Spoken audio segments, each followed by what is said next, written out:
just up, just from up there. I'm just going to take a little bit of that, and I'm going to let it down with a little bit of creme fraiche, just because then we're going to pipe it into the tubes. If you don't use creme fraiche, you could just use a little bit of water.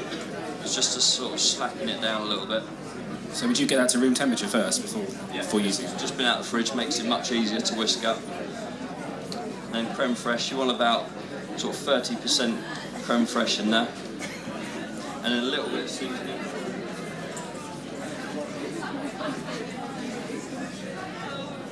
And then we're just going to get that whisk in there.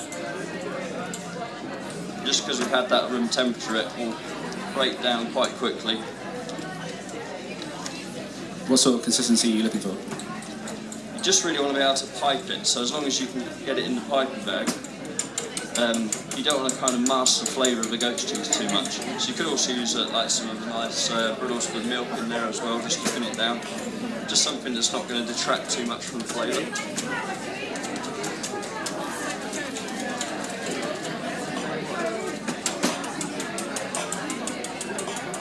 So you see there, just something just so it makes it a little bit easier to pipe.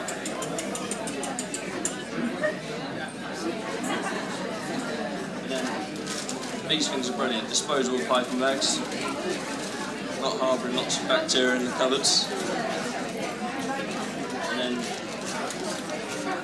put it in there. So you don't even nozzle the piping bag, just cut the end off? Just cut the end off, yeah. No kind of fancy piping, because it's just going to go straight into the tubes.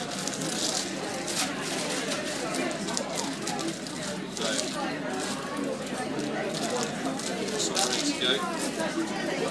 Just leave that for a second.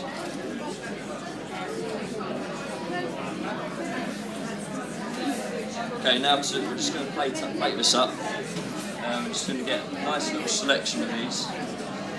And again, you're just looking to build a colour on the plate.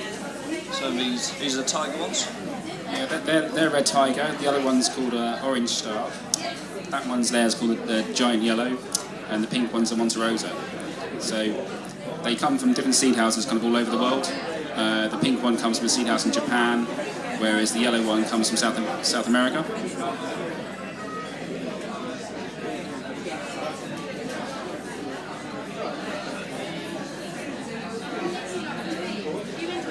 So now we're just looking just to really kind of get lots of colour, a little bit of height on the plate as well.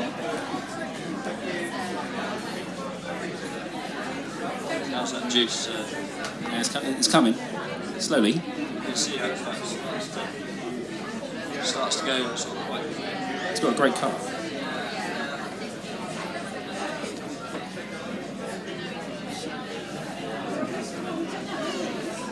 Would you maybe warm the tomatoes a little bit before you do this?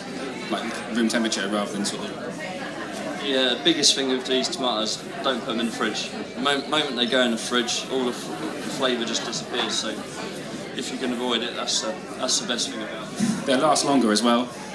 Tomatoes are originally, subtropic, so that they like the heat, they don't like the cold, so the best way to keep them normally is in a brown paper bag on the kitchen worktop.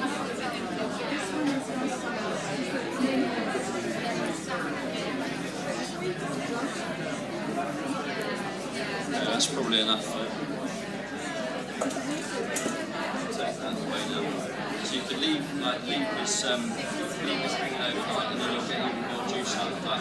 And you can also then blitz up the inside. So blitz up the inside into a nice gazpacho. So there's like no waste in there at all. Well, just add like a little bit of sherry vinegar and some lime maybe. A bit of like stale bread in there, a little bit of chopped cucumber. So whilst I'm finishing off these plates, we have someone to come and hold the mic. There we go. Yeah, Jackie. Thanks. So, Paul's going to start filling these tubes now. So you see, just take the end off, and then just go from both ends, and then turn it round. You could avoid all this cheffiness and just pipe the goat's cheese straight onto the plate, so you don't have to do all of this. Perhaps I should do that, yeah? Yeah. Doing a grand job there, Paul.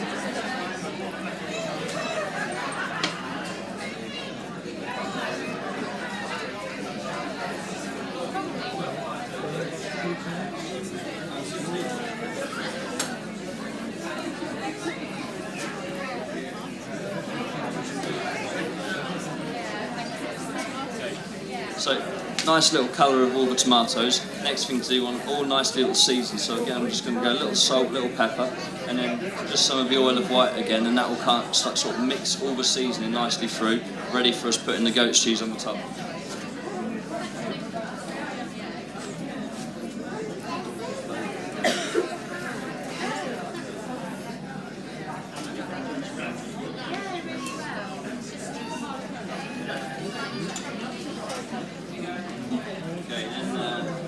So little seasoned, little rapeseed oil, and then we'll start going to the tubes. Again, it's just nice. You've got the tomatoes and you've got crispy goat's cheese, all about the texture. And then these are the local nasturtium leaves. If you haven't tried these before, come and have a try. They're really like peppery. We use these to make like a vinaigrette, so we'll blitz these into oil, make like a really dark green oil, and then we'll mix that with, like we've just got there, like this basic vinaigrette. If you didn't have nasturtium leaves, what would you use? Basil, something like a basil, or yeah, Thai basil would be really nice.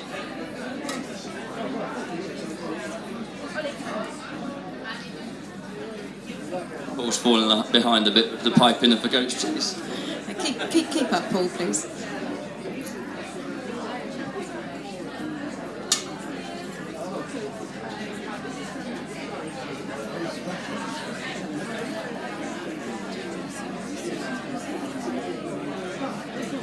And then the juice that's just come out of there, we'll take our basic vinaigrette that we made, and again, just a little bit in there. That's very yellow. What's in your vinaigrette, Robert? So this is again the rapeseed oil of white in there. Amalfi lemon juice, salt, pepper, a little bit of Dijon mustard. Taste.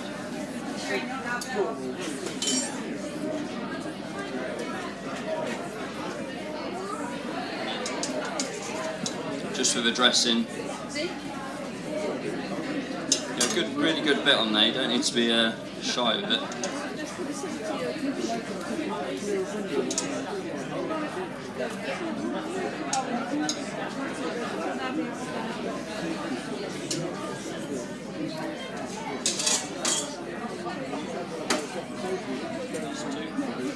And then just to finish off, again, a little combination. So you've got the local goat's cheese, but I like to finish it off with a little bit of parmesan. Obviously, a classic combination: tomatoes, parmesan, basil. But this just gives just a really nice finish.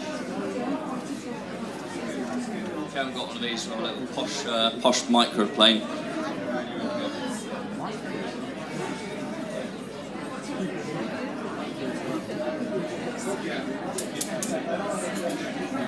There we go. So, local tomatoes, just as simple as you like.